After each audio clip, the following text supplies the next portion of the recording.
if you were to ask me, One Piece is about Zoro, who joins up with this pirate crew, and he gets a free ride everywhere. He gets to sleep on the boat, and his only payment is that he has to just mess up the front of his body all the time. He always has to be cut. I don't know how he has skin on the front of his chest anymore, because he gets it like sliced open every arc.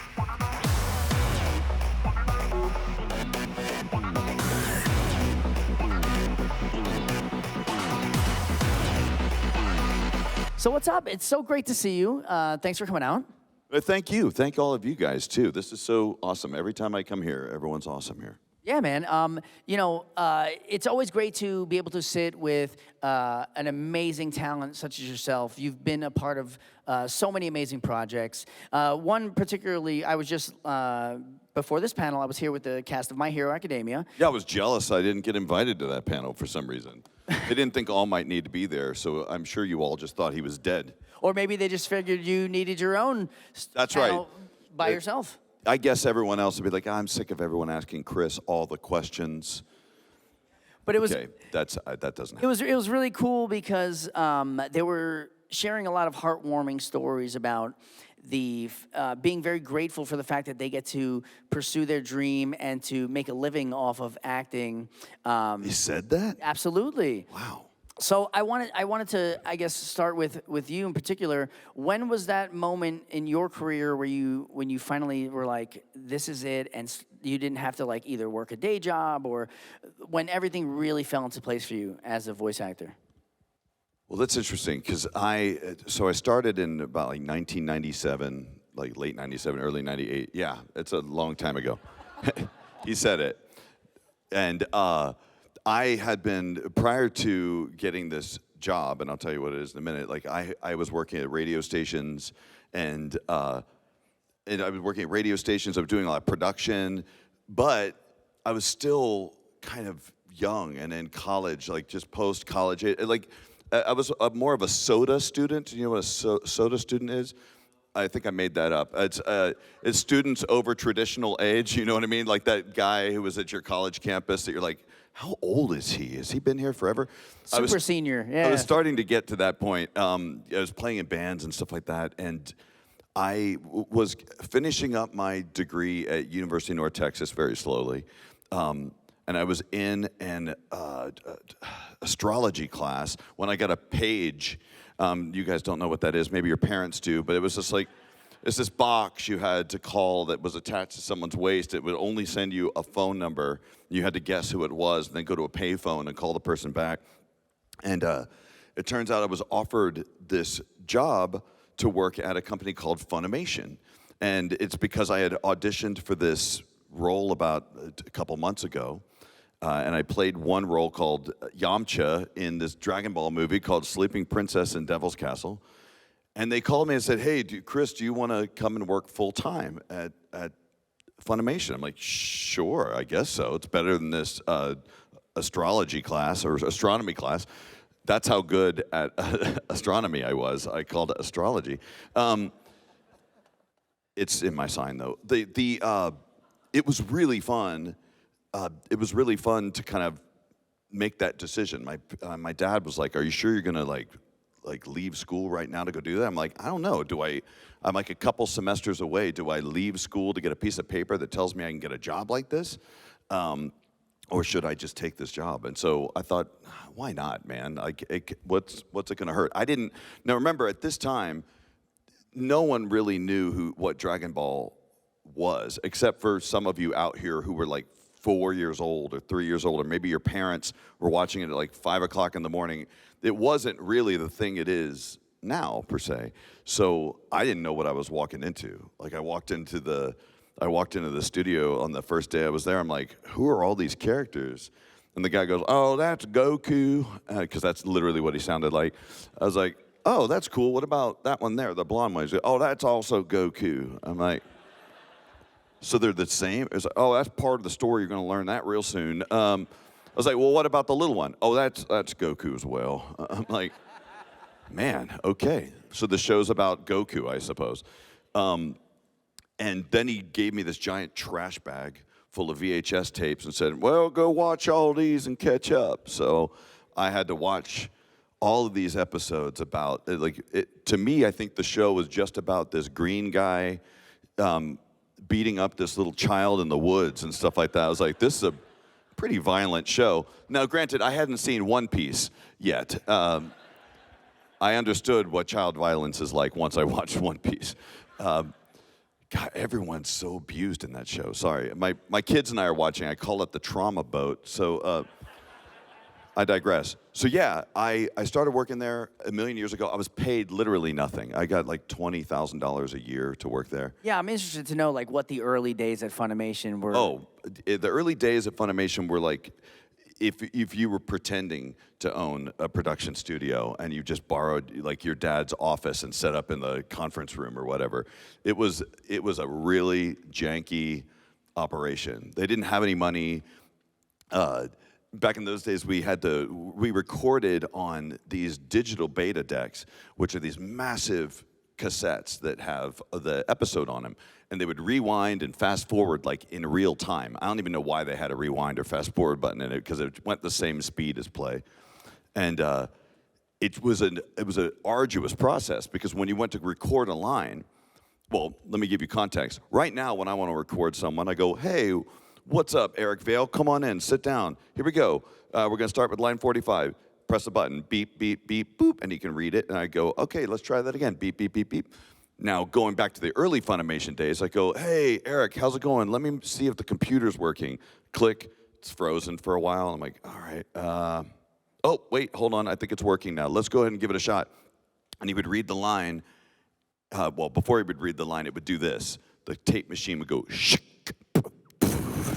And it would like slowly rewind, and it'd go, and it'd start playing forward, and then we'd record. And then when we were done, you had to make a very important decision.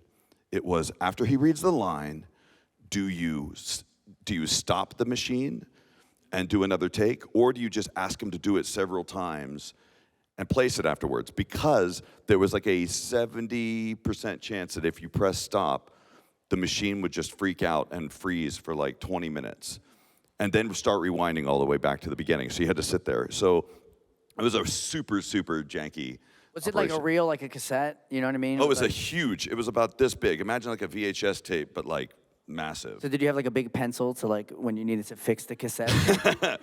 We didn't fix anything, trust me. I remember asking my boss, I'm like, hey, do you think we could get like 8 megabytes of RAM? Because like this 2 megabytes of RAM is like really small. And I go, well, we'll see.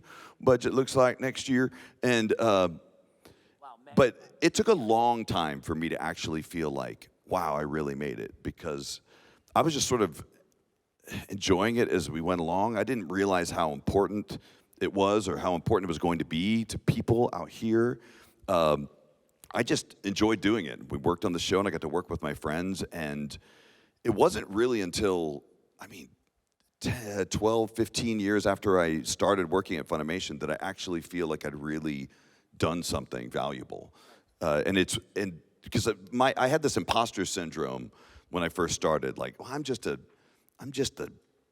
English language stamp on a Japanese thing. Like, I'm just the English language option. Who cares?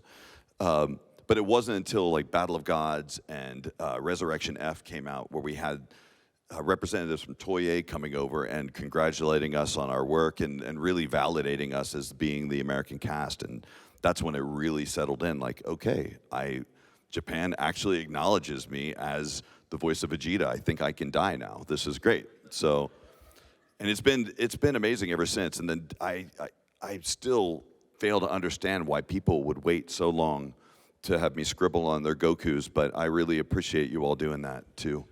Yeah, man, we definitely appreciate all the life that you bring to these characters, especially one as amazing as Vegeta. Speaking of Vegeta in Dragon Ball, he's definitely undergone significant character development. I wanted to ask you, just over the years, how do you navigate portraying a character with such a dynamic arc, and what's your understanding, and how has your understanding of Vegeta evolved over the years? Well, my understanding of Vegeta has evolved the same way as anyone who watched Dragon Ball, which is. Well, I actually got there before anyone else, but I realized very early on that Vegeta was the best character in Dragon Ball, hands down. Thank you. He has, in my opinion, Vegeta has the best story because he got where he is because he had to earn it. And Goku got where he is because he has a head injury. That's it. He got dropped on his head as a child, and now he's inherently good. That was pretty easy, don't you think? And he gets every win handed to him. I would love for one day for Vegeta to just be able to defeat a villain on his own once. That'd be great without Goku's help. But it's been so awesome to watch Vegeta. And I got to do something a lot of actors don't get to do, which is do it again. Because we worked on the original series, the orange box sets, if you guys are following along. And then we did Dragon Ball Z Kai. And that was a fun series because we literally got to just redo what we'd done before and try and, fix some things that were inaccurate or change things that didn't feel right because it was supposed to be sort of Akira Toriyama's vision. And it was cool. I got to do an epic, do-over. Yeah, for sure. And he's such a powerful character. And did doing Vegeta aid you and make it easier for My Hero? For All Might? Voicing Vegeta only made it easier for me to make friends at GameStop. Like, that's it. It did not help me in any other way other than, like, abusing the hell out of my throat. I do joke. I feel like playing All Might was awesome because I felt like every character I played before All Might was just an amalgamation of everything that All Might is. So all that training I did on Dragon Ball, all that screaming I did on Dragon Ball, all the Piccolo kind of exercising the low part of my voice and Vegeta damaging the high part of my voice. It all led up to All Might. That was the coolest. That was the coolest thing. That's awesome, man. So I think it's time because I don't want to. Last panel we kind of ran out of time and we didn't get as many crowd questions in there. And of course, Chris, I could sit here and talk to you forever. But let's turn it over to the fans and please again keep it to one question per person and we'll try to get as many as we can. Yeah, and again, thank you so much for taking the time with me, Chris. But here we go. Hi, what's your name and what's your question? My name is Raven Daytona Ring. You've been a big part of my life ever since I was a child. This is a Black Clover question. How'd you get your role as Yami Sukahiro, and what was the hardest thing you had to do as Yami? Wow. Besides not sit on the toilet. Well, that's not hard, trust me. That was the easiest part. As if you guys don't realize this, Yami goes to the bathroom a lot. I got that role because the director, his name is Chris George, he said he wanted me to audition for this role, and I didn't know anything about him, and I was like, all right, that sounds cool. He seems pretty laid back. He just seems like any other character I might play, except just a little bit more drunk.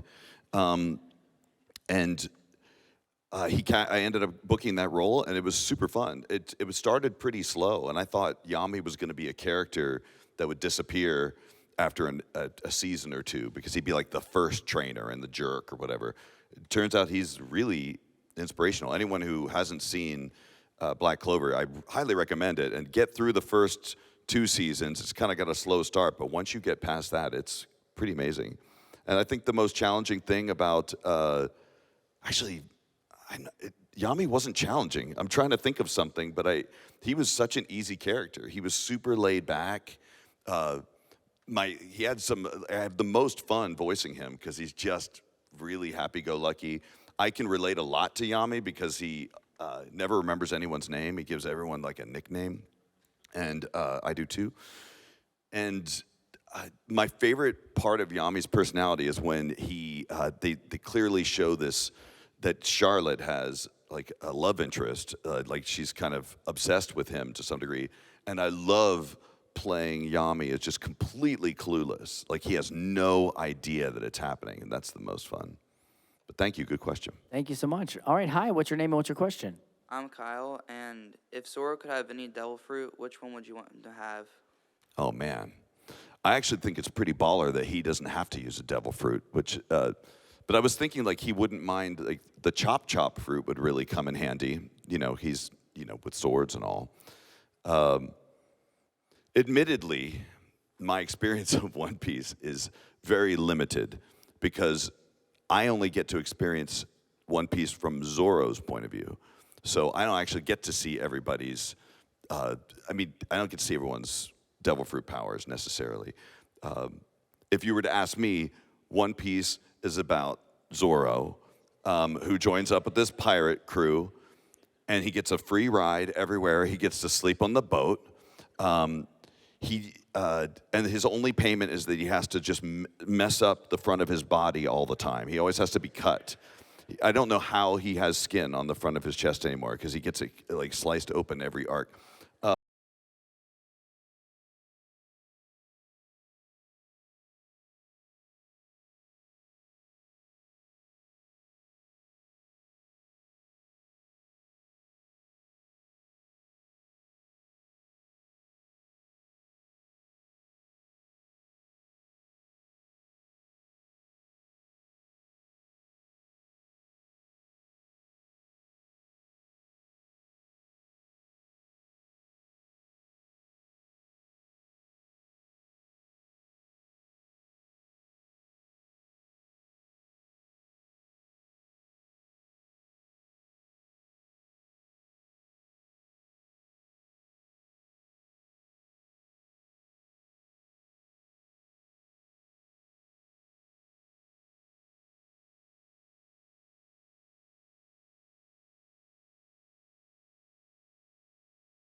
Is here, and she jumped.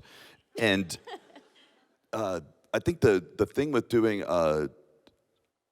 lower voices is you really have to focus on opening your throat up as much as possible to allow as much, because it expands your diaphragm too. You've really got to focus on breathing and making all your voice come from a low place, like in your body too. Really good breathing is important for that. And another thing that actually helps is just practicing it, is just doing it.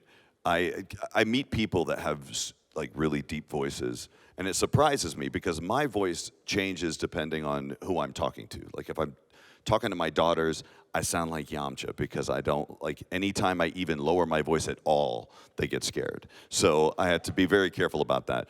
Or if I'm nervous about something, my voice gets higher. But I've met these voice guys, like some of these voice people, and they talk like this all the time. I don't understand how they can do it. But it's because they do it all the time. So a lot of good projection, a lot of good breath support, and keep your back of your throat as open as possible. Fantastic. Thank you so much. Sure. Yeah, Zach Aguilar has this thing that he can do. He goes to this really deep thing, but then he can also talk up high, too. Yeah, that guy's he has ridiculous. Crazy range, yeah. Yeah, his voice sounds like this. Yes, that thing that he does. Yeah, that's pretty good. Wow. All right, hi, name and question. My name's Wesley. I've seen a bunch of different animes where you've been in, mostly Dragon Ball Z and One Piece. I'm hugely obsessed with One Piece right now. But my question is, because you have voiced all these different characters like Piccolo, Vegeta, and Zoro, do you find it difficult at all to maintain one person's voice through a certain run of a scene? That did become a problem when I was early on in Dragon Ball, when we were working to try and get it on television. I was hired, I got that call on my pager, and they're like, all right, we gotta get this show on Cartoon Network, so let's start recording it. And I was recording like 110 hours a week. I was just living at the studio recording. And I would record for 7-8 hours a day sometimes, because if it was heavy Vegeta, heavy Piccolo, and I was always a procrastinator, so I'd wait to do my stuff last, and then I had way too much of it to do. And there was a moment where I felt like my Vegeta voice and my Piccolo voice got very close together. And it was a fan I met at a convention at one point who came up to me and was like, hey, Mr. Sabat, I don't want to offend you or anything, but it seems like your Piccolo and your Vegeta voice are getting to sound really close to one another. And I was like, shut up, kid, and I punched him. No, kidding. I was like, wow, that's actually really true. Now shut up and get out of here. Don't ever talk to me again. No, I actually used that quite a bit.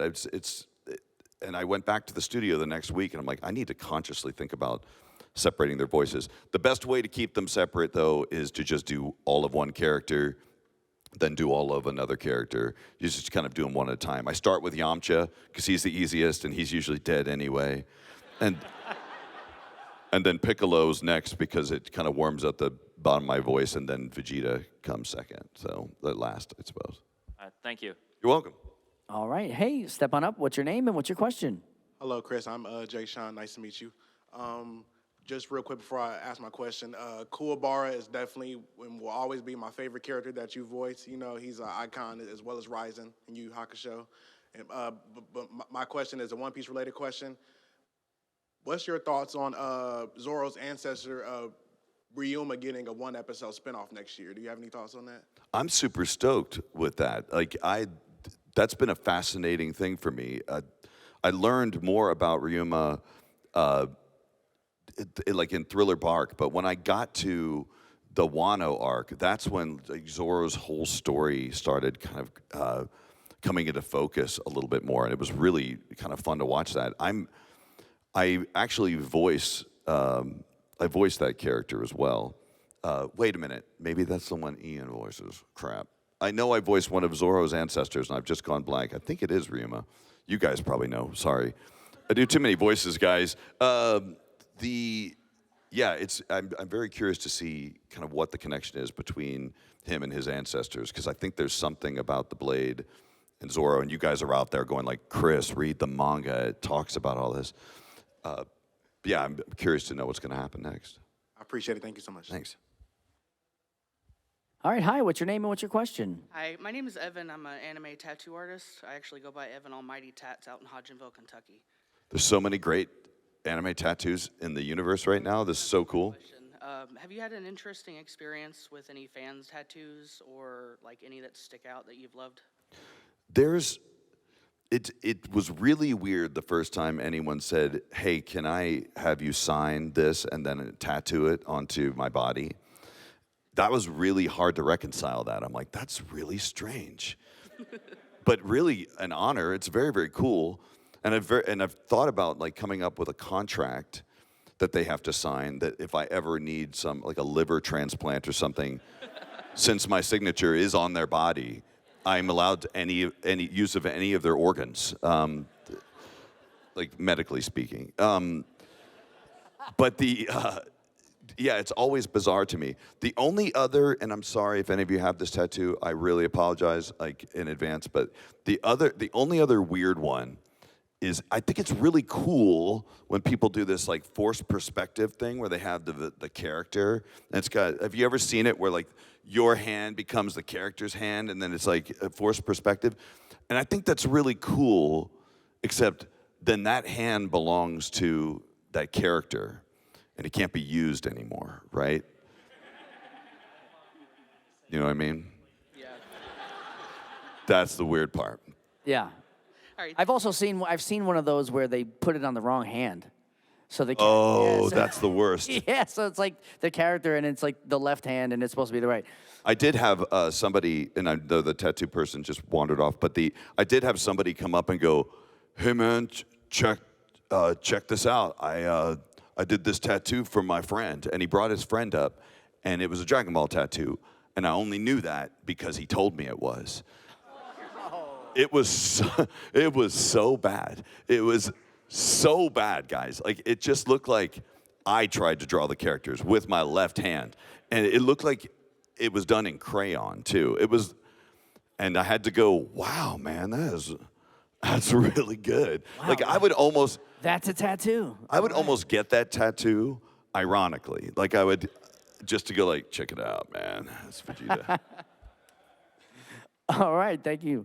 Hi, what's your name and what's your question? Hi, my name's Lauren, and I have kind of a silly question. If All Might were a Disney princess, which one would he be? Oh, wow. Well, I'm thinking about it. Zorro would be Sleeping Princess, would be Cinderella, or Sleeping Beauty, whatever. I have 2 daughters. I'm going to get in real trouble if I get this wrong. Oh my, geez. Do you have an idea? Do you have something in mind for him? Who would he be? Wow. It's a tough one. I've never compared Disney princesses to the characters I've voiced before. I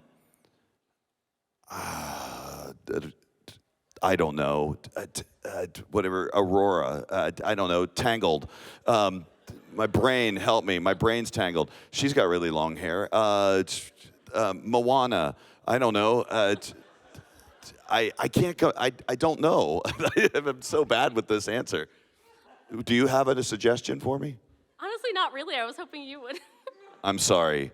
I guess I'm not as creative now as I should be, but this would be one of those questions where I would wait for the other actor to answer it first, and then I would think very carefully on what my answer would be.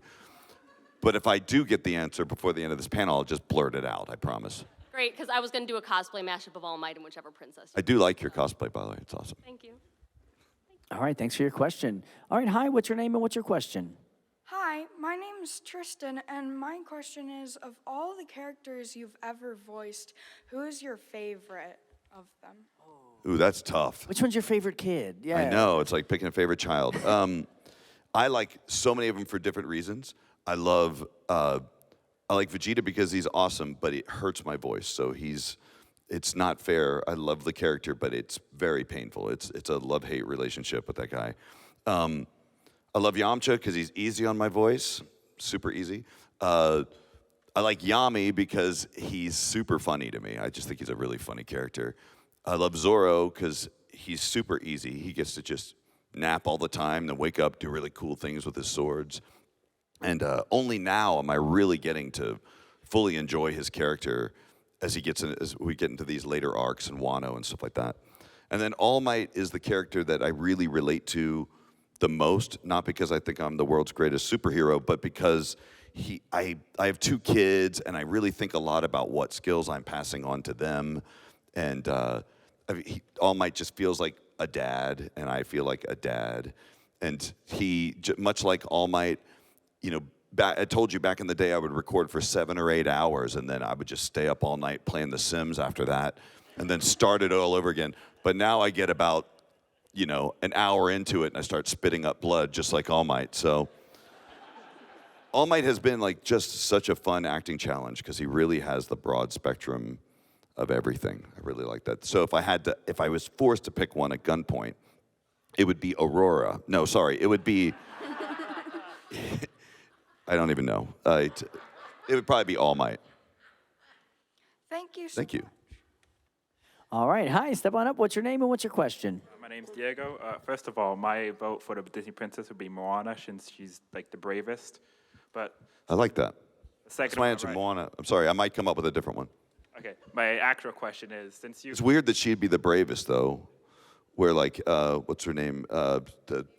Merida is brave too. she's Literally, that's yeah. the orange-haired one, right?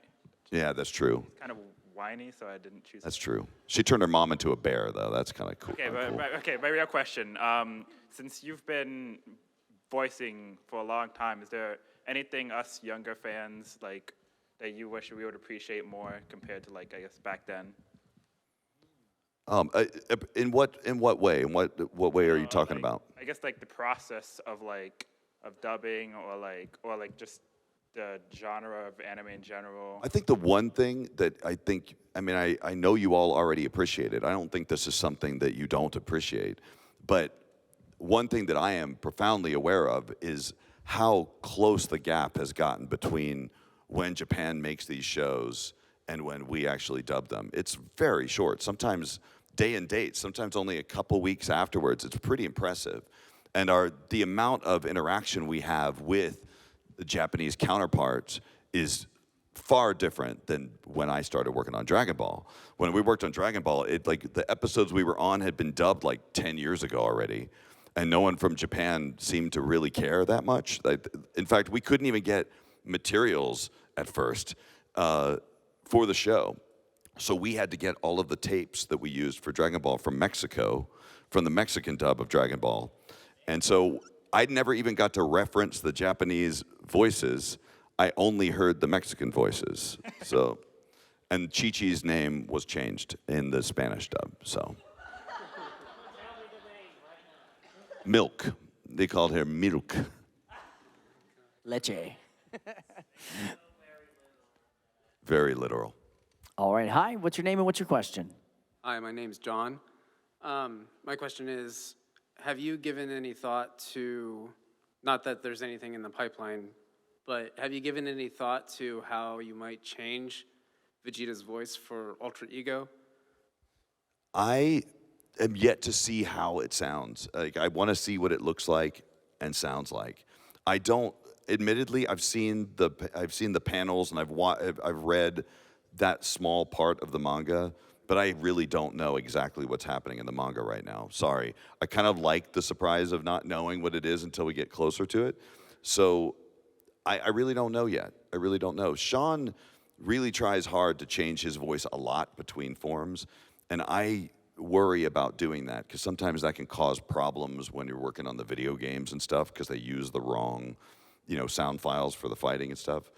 But I don't know. We're gonna see. It's Vegeta has slowly become so chill, and I kind of like that weird transition in him. Like in the last movie, the superheroes movie, he fought Goku without using any attacks, and he was just chilling out. Like he was telling Goku to calm down, which is insane that he was the calm one.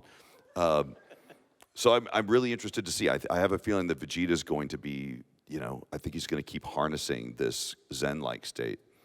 There was a long time where I really thought that they were going to eventually be, Goku was going to be an angel and Vegeta was going to be a destroyer. But as the series is going, and I'm seeing how selfish Goku has become over years, he might end up being the destroyer because he's just, he's uncontrollable. And Vegeta's becoming so chill, he may actually be the angel, and I love it. Thank you. All right, awesome question. All right, hi, step on up. What's your name and what's your question? Hi, my name is Alex, and my friend couldn't make it here today because he was sick, but he wanted me to ask you, since one of the songs in our heavy rotation is actually an AI cover of Vegeta singing Thinking Out Loud by Ed Sheeran, I wanted to know if you were aware of people using your voice for things like that, and if so, how you felt about it.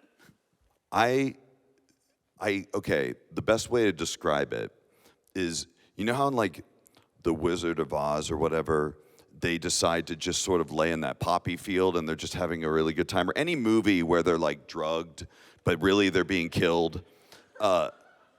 I am probably one of the few voice actors that thinks AI is amazing. I just think the technology is incredible. And when I heard myself sing as Vegeta songs I would never sing, I freaking loved it. It was awesome. It kind of sucks that people are just able to use my voice, but there's no way to fight against it at this point. There's really there's people really, really worried about AI. And I do think that it's going to be abused over the years, but I have no idea where we're going next. I'm kind of a huge, I don't want to steal anybody's voice, but I do think it's really funny that we can do that now. Thank you. Sure. That was a funny question. All right. Hi, what's your name and what's your question? I'm Brandon. My question is you have a lot of characters who are very universally loved, like Zoro, Yami, Vegeta. What's it like, and do you like the challenge of going to someone who maybe isn't so universally loved? And I'm not saying I hate him because I hate you, but Jason in Tokyo Ghoul, he's the villain, so you want him to be hated, so that's you doing a good job. So, well, I hated him too, if it makes any difference to you. That was a character that I voiced him, and that character gave me nightmares.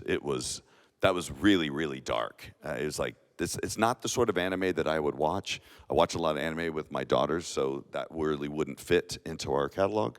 But yeah, it's always different. I think my favorite type of character to play is a character I get cast on quite a bit, and it's just the tough guy who pretends to not want to be in the group, but he actually does want to be in the group because he kind of has a heart of gold, or some sort of he's angry, but he really actually likes everyone. He just doesn't want to admit it.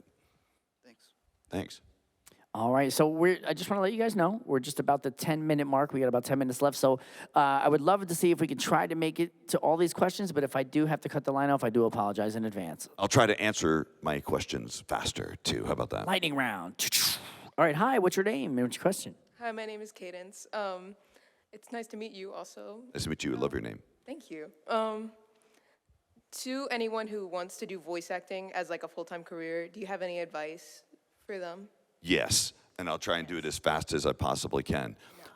What I just talked about with the AI and stuff like that, I think it's happening in all industries. It's like AI, I think, is going to just replace all entry-level anything. And it's happening in the voiceover business, too, already. Like, I don't think there's going to be people reading audiobooks at all, like 5 or 10 years from now, maybe even sooner. So if you're trying to get into voice acting now, keep this in mind. When I came into it 25 years ago, not as many people were doing it. You couldn't record yourself at home as easily. Like, it was a completely different thing. People getting into voice acting now come in highly trained. They know what they want to do. They've really been practicing it. They've joined groups and things like that. They found like people with common interest, and they're making things and doing stuff. So my advice to you would be to try and find some sort of complementary career to voice acting. Focus on acting, take classes, learn to record yourself really well at home. You don't have to buy the most expensive microphone. It doesn't even matter. Just get used to hearing yourself on headphones. Study up, practice up, read up as much as you can on it. Study acting. Performance is always going to exist, so you'll have some, security there.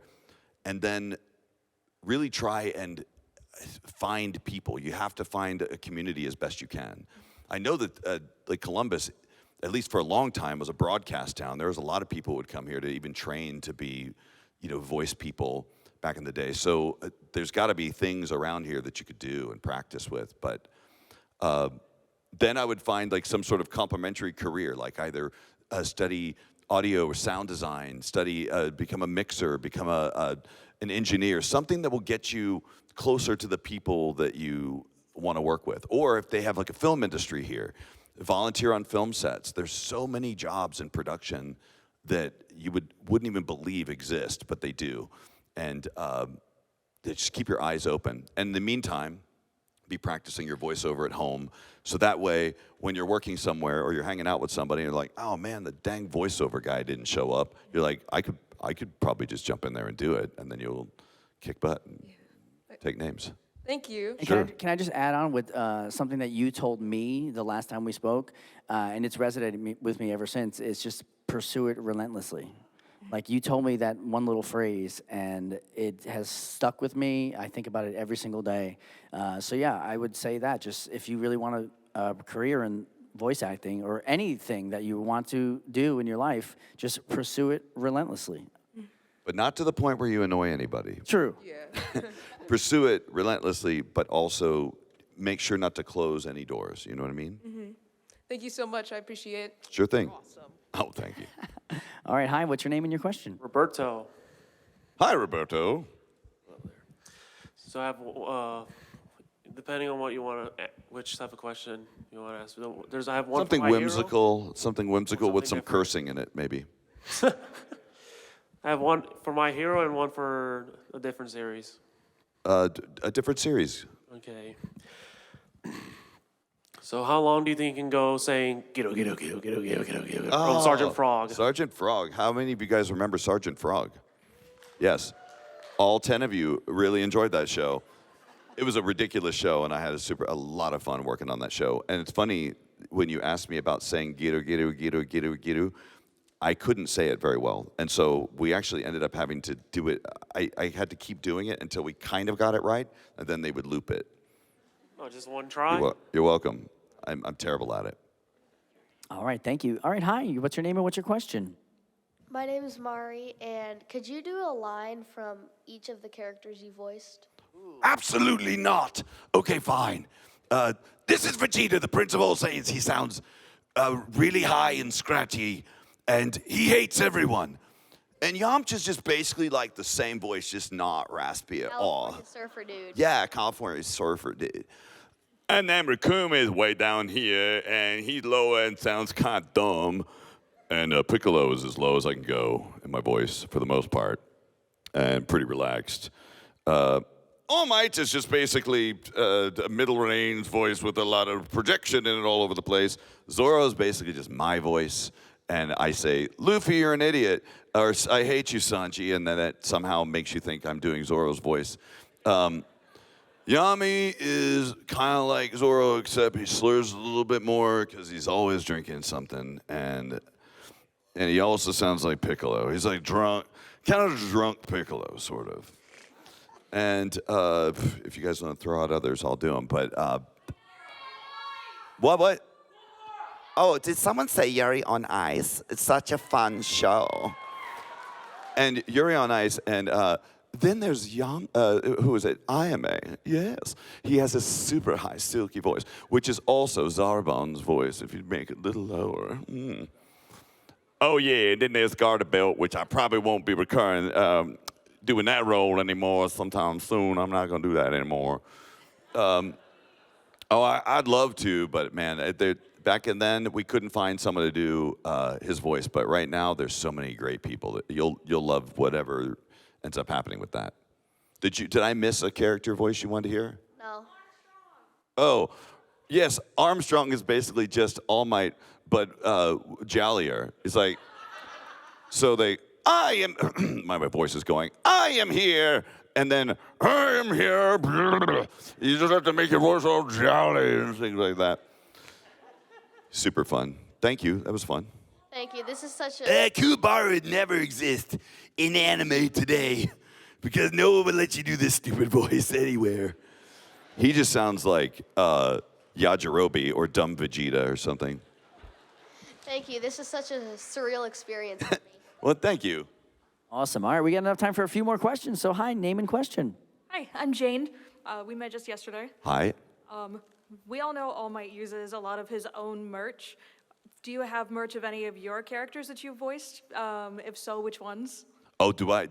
I mean, I have most of the pops for all the characters, and it's a lot for some reason. I even have all the little variants of it. I love Zoro. I found this. There's this guy, and I wish I could actually call out the name of this artist. Who does these figures that are half anatomy, basically. It's like a split in the middle where like it's Zoro, but half of his body is like you can see the inside and the skeleton and his like circulatory system, and the other side is just him normally. And they do all the One Piece characters like that, and I love those right now. That's what I'm into. And I collect things from my daughters. My daughters love the Q Poskets, whatever they are, and I've run out of Q Poskets to get them. Like, there's literally no other ones. And they treat them like garbage, and they have no idea how expensive they are. And I'm like, oh, God, just let them play with them. Thank you. Thank you. All right. Hi, what's your name and what's your question? Hi, I'm John. I just want to know what would be on Vegeta's workout playlist. He would listen to me doing the voice of Vegeta. He would listen to some techno track of his own voice. Just his would just be like his own tracks that he made at Bulma's place in her recording studio at his place, and it's just it is just Vegeta doing his affirmations. You're awesome. You're amazing. Yamcha sucks. Kakarot's a clown, and it just repeats in his head. He's like Bulma, Bulma, Bulma. Anyway. Perfect, thank you. That's when I do believe Trunks was made, by the way, during that whole like training in the gravity chamber. That had been around that time. Thank you.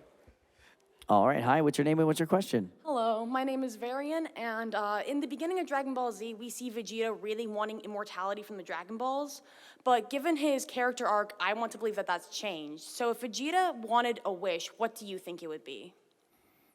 He would wish for Kakarot to live forever, because otherwise he wouldn't have anyone to talk to. Like, Vegeta needs Goku.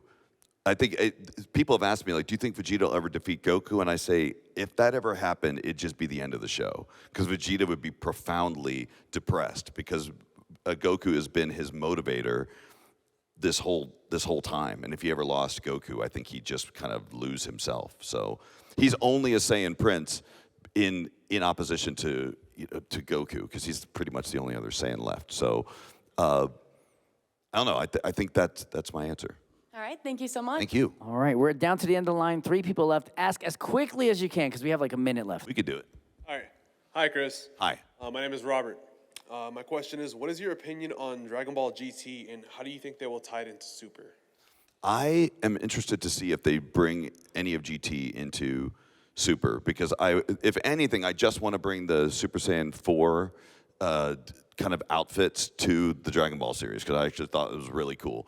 I actually think like GT gets poo-pooed on quite a bit because it wasn't really Akira Toriyama's. I know I said poo-poo.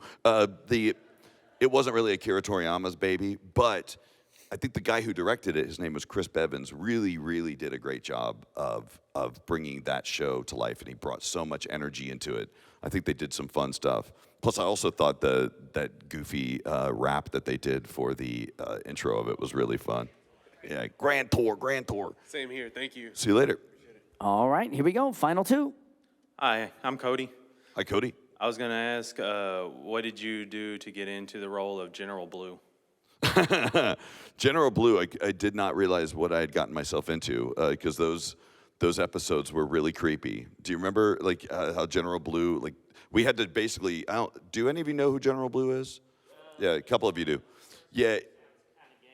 Well, he's a person who, in the original Dragon Ball, is looking for a young child to hang out with in a not so friendly way, or in a very friendly way that would be frowned upon. So we had to change that part of the story for him to be just looking for some long lost nephew of his or something like that.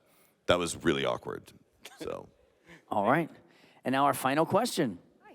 I'm Hannah, and I was wondering, have you ever seen the YouTube series that they did called Dragon Ball Z Abridged? Oh, yes. Okay, what is your opinion on that, and did you like what they did with Vegeta's character? Those guys are the worst. They didn't know what they were doing. Lonnie's voice sounds nothing like Vegeta at all. I wasn't scared at all to hear his voice as Vegeta and Piccolo. And all joking aside, they're super hysterical, and I still will go to the grave saying that they kept Dragon Ball relevant during a time when there was no content for Dragon Ball. I'm very, very excited to see, I'm very excited to see them really put their efforts into something original, because I want them to have all the success in the universe. Thank you. Awesome. Well, thank you everyone for your questions. They were amazing, and thanks for being here. And Chris, thank you so much. Thank you, guys. One more time for Chris Sabat, everybody. One more time for me. Yeah. Woo! Thank you, guys. I appreciate y'all.